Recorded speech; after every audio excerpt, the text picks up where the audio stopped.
Hi, welcome to the first episode of the Mintrain Knits podcast. My name is Caitlin, and I am the hand dyer behind Mintrain Hand Dyed Yarns. A little bit about myself. I am 32 years old. I do all of my hand dyeing from my home, and I do that full time.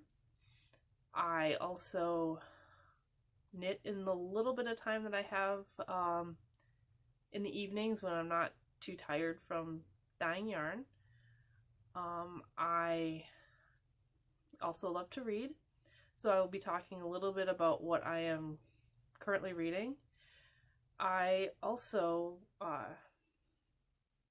crochet some, and I crochet a lot, and because that was my first yarn craft, so when things get stressful in my life, I tend to go back to crochet because it is a no-brainer for me and I can just go. I know that I will be forgetting to say things, so if there's any questions that you have, please feel free to leave them in the comments below, and I will leave links to everywhere you can contact me in the description box. I don't currently have a Ravelry group set up for the podcast, but I will be working on getting one set up so that people can ask questions and create a little bit of a community that way. I am wearing my Bradway shawl that I knit out of my worsted weight yarn in the colorways Copper Harbor, Murtaugh, and Plum. This is one of my favorite shawls to wear when it's chilly out, and it isn't overly warm, but it keeps me warm right at the base of my throat where I tend to get very cold. And I am using a Whimsy & Co. Shawl Cuff, which I recently picked up at the Ann Arbor Fiber Expo, and I absolutely love it because I can work all day and my shawl does not fall off, and I just clip it on the one side so the other side is free, but it holds it in perfectly, so it just makes everything more wearable and just keeps everything in place without being poked by a shawl pin. My sweater is not hand knit, is one that I bought several years ago at Target, and it is one of my go-to cardigans because it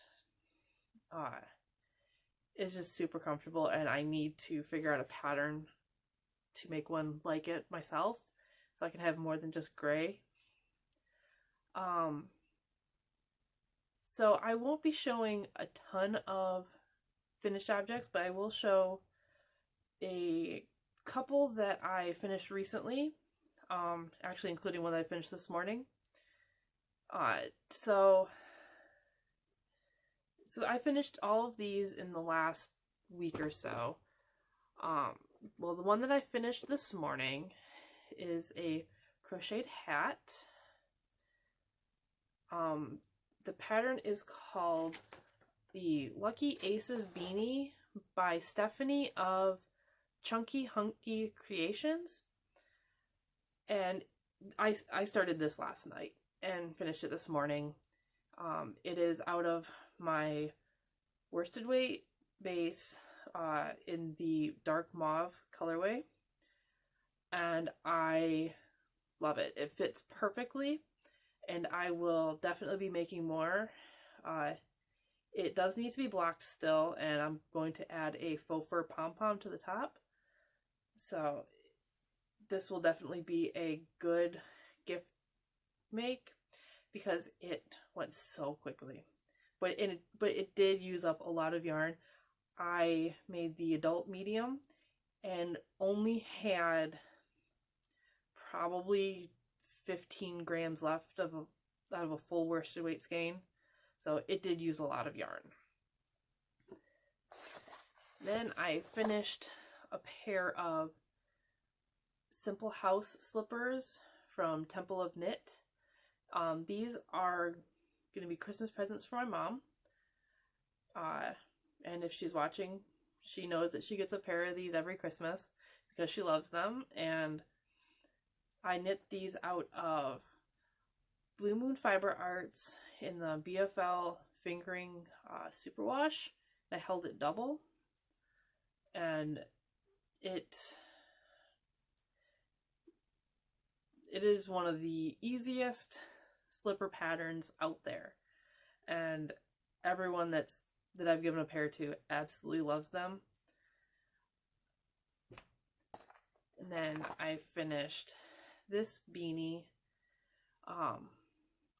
which is loosely based on the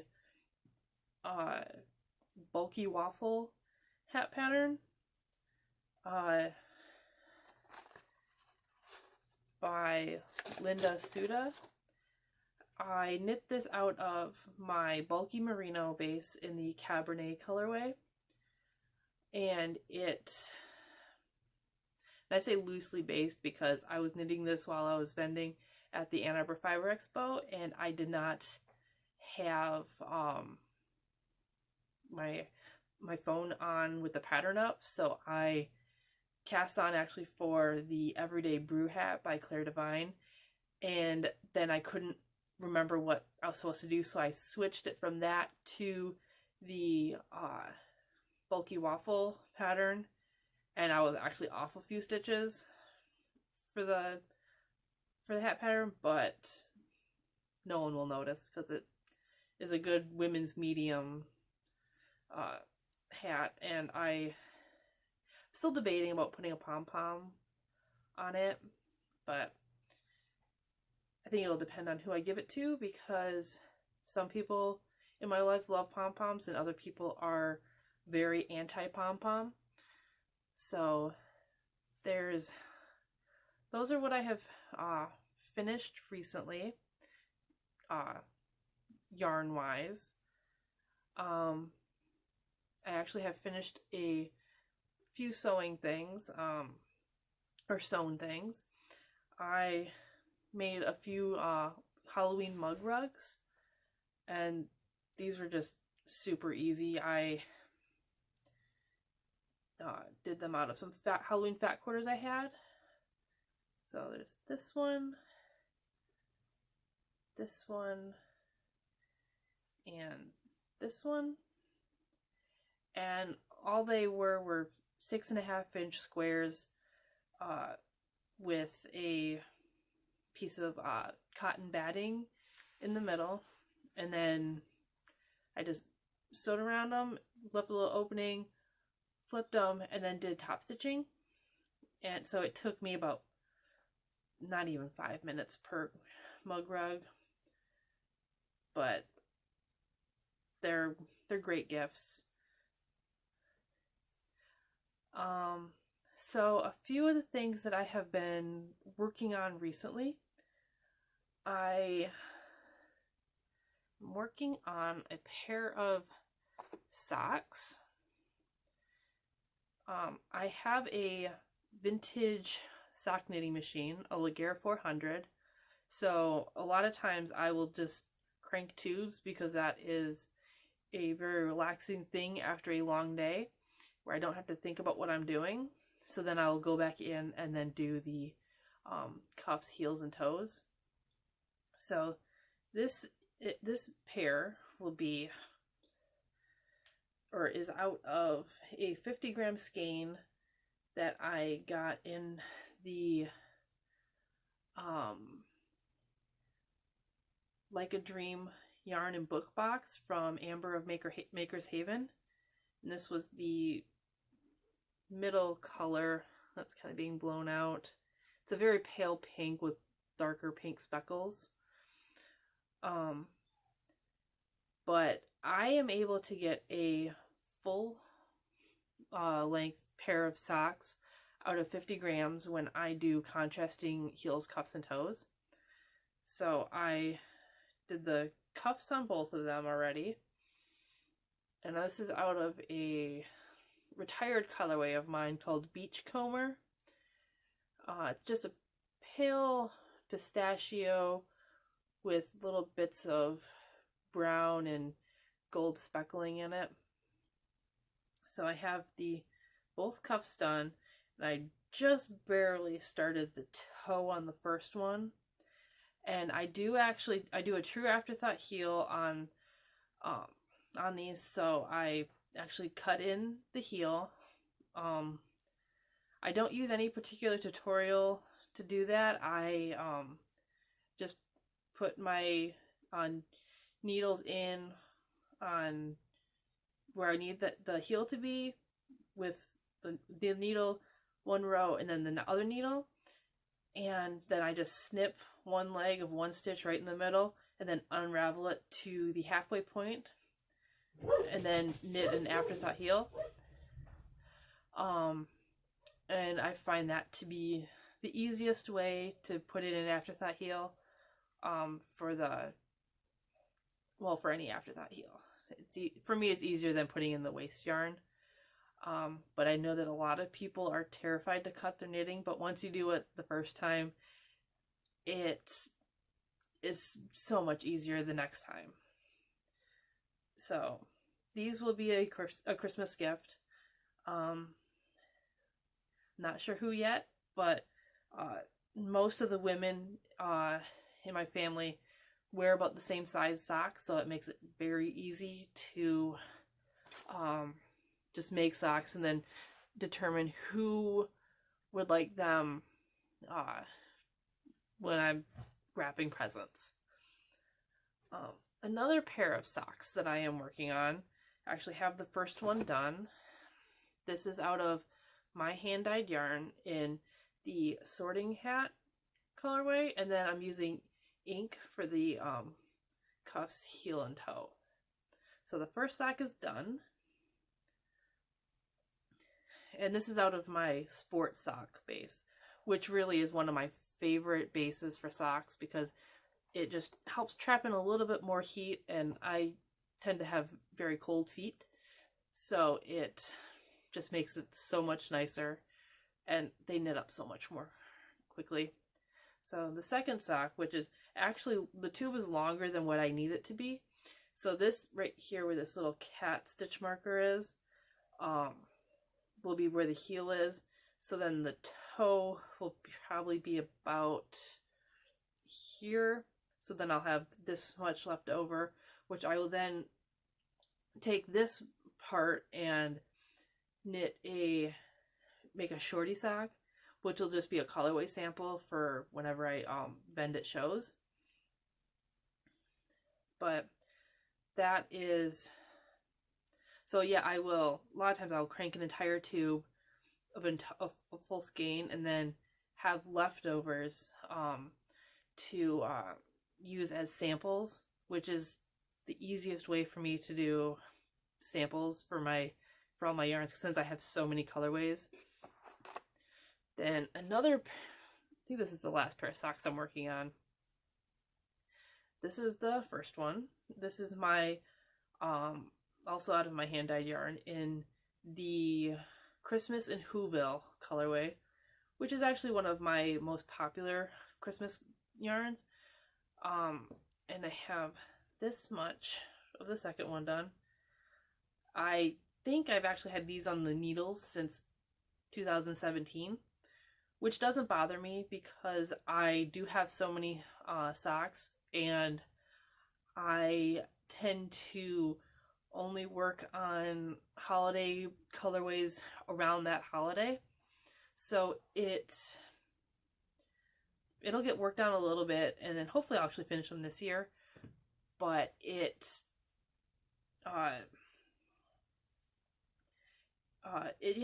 doesn't bother me when it takes 2+ years to finish a pair of socks, because I know that whenever I need to grab something, I can always grab a sock, and it's very mindless. And actually lately I haven't been knitting a lot of socks because I do have so many already in my sock drawer. I think I probably have over 100 pairs of handmade socks, half of them are hand knit and half of them were done on my sock knitting machine. So it is a lot of socks, but I do have a Halloween box of socks. So I have 31 pairs of Halloween socks so that I can wear a different pair all through the month of October. And then I have my shorty socks that I wear during the summer.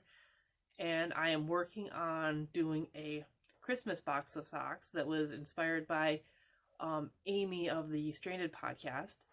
So that's my next crazy sock goal, is to have a full box of Christmas socks. I think I have about 10 pairs right now. I'm not positive because it's been a while since I looked in there, but I do have my own issues with Christmas since I share my birthday with Christmas. It has made it so I don't have the best relationship with it, only because it means that I always have a fairly stressful birthday because there's always so many people around. But it is what it is. So I can't change my birthday and I can't change Christmas, so it is how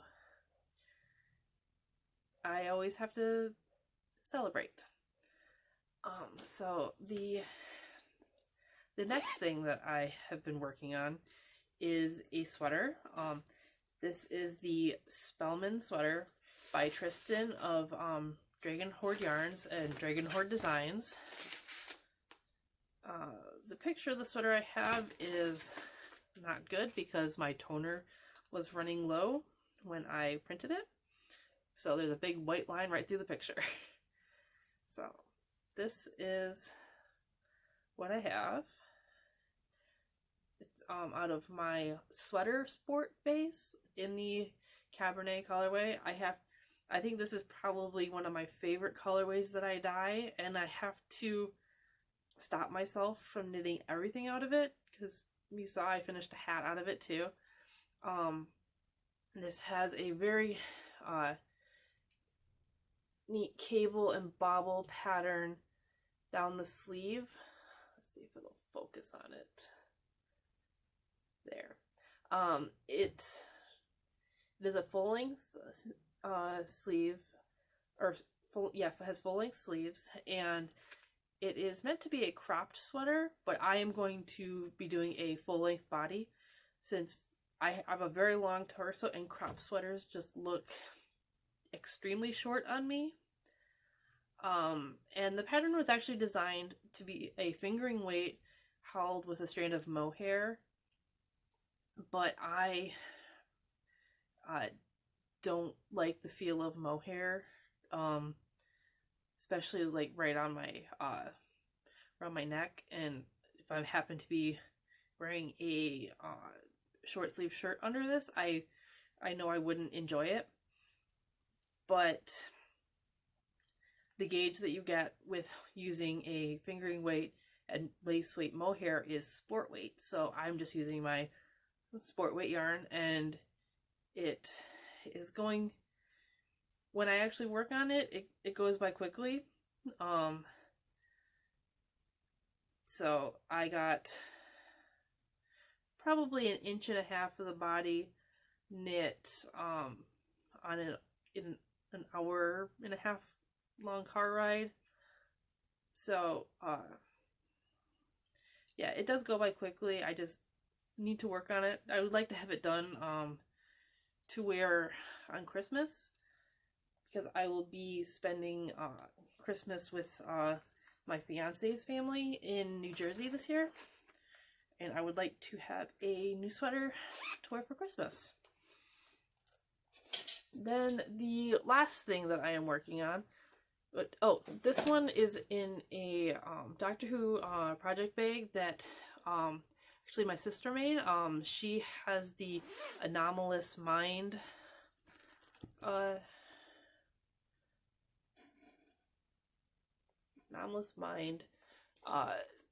Etsy shop,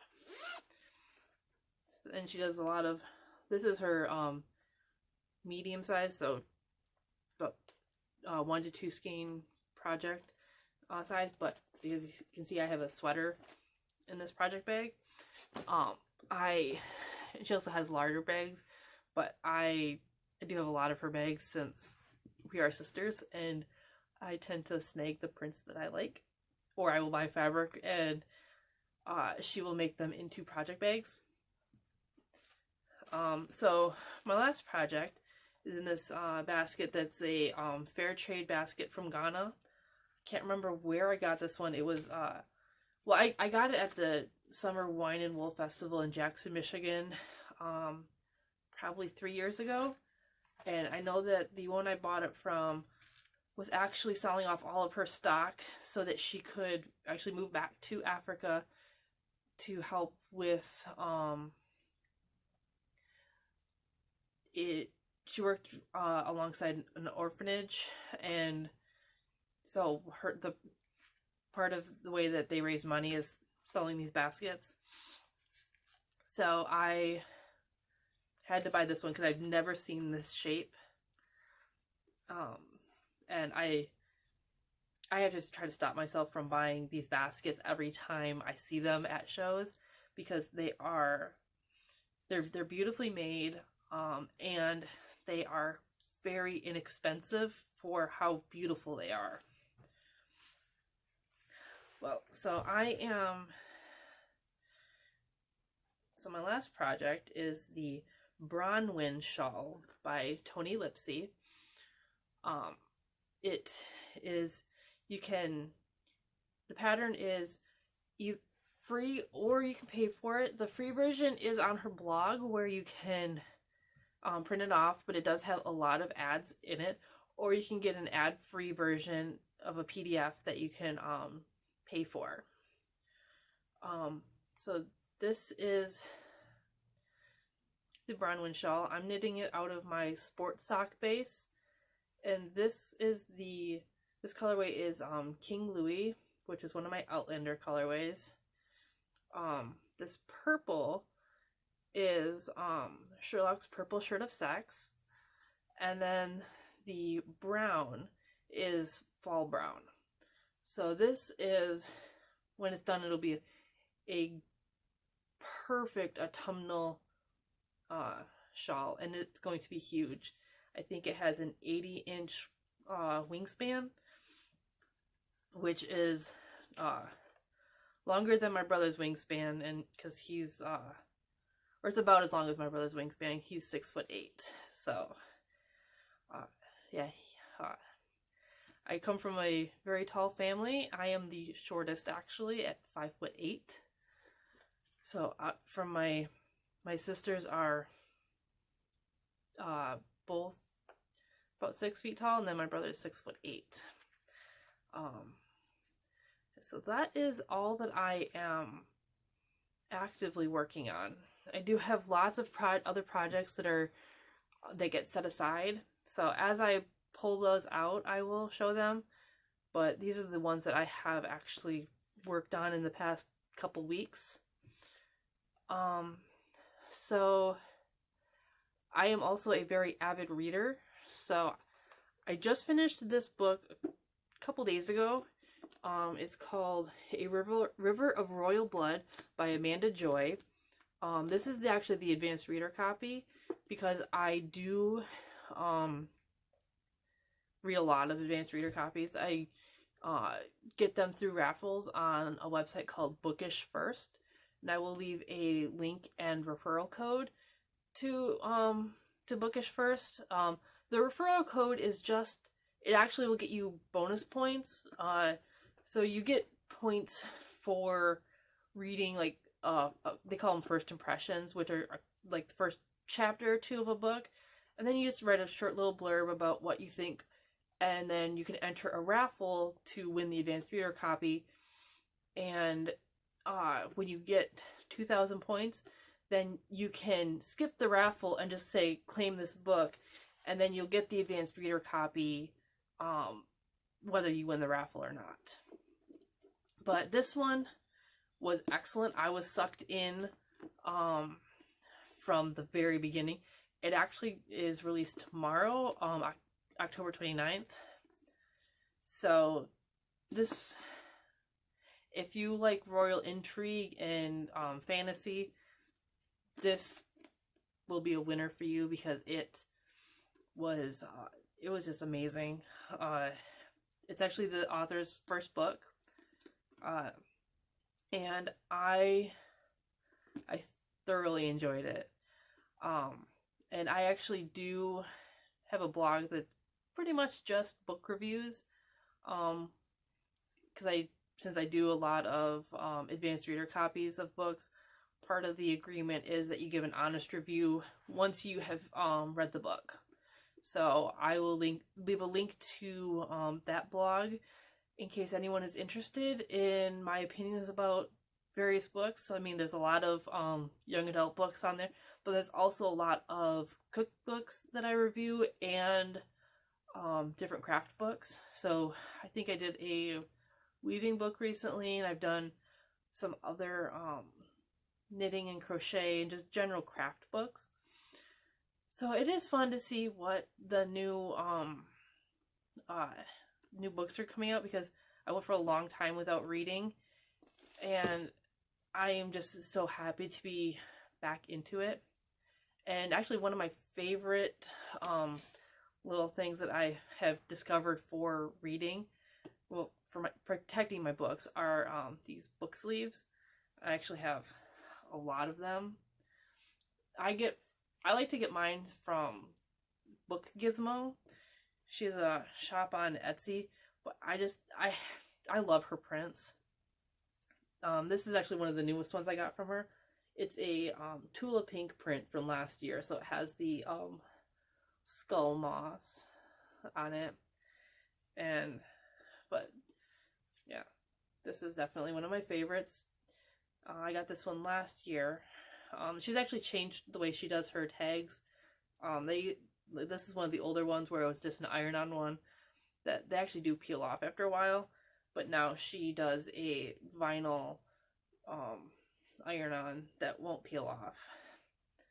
I believe it's probably it's a cry cut vinyl. So she'll also do like quotes on hers from different books, and they're always so much fun because she has so many different prints. But I think that is everything. I'll try to leave links to everything that I talked about in the description box, and I will work on getting a Ravelry group set up, or I may just convert my business Ravelry group to the podcast, because I haven't been very active on my business page. But so I may just convert it to the podcast, but I will leave links to everywhere you can get in touch with me, and links to everything that I have talked about in the description box below. Thanks for sticking through this very nervous and rambly episode. And if you did enjoy it, please subscribe and like the episode, and tell your friends about it. Thanks. Bye.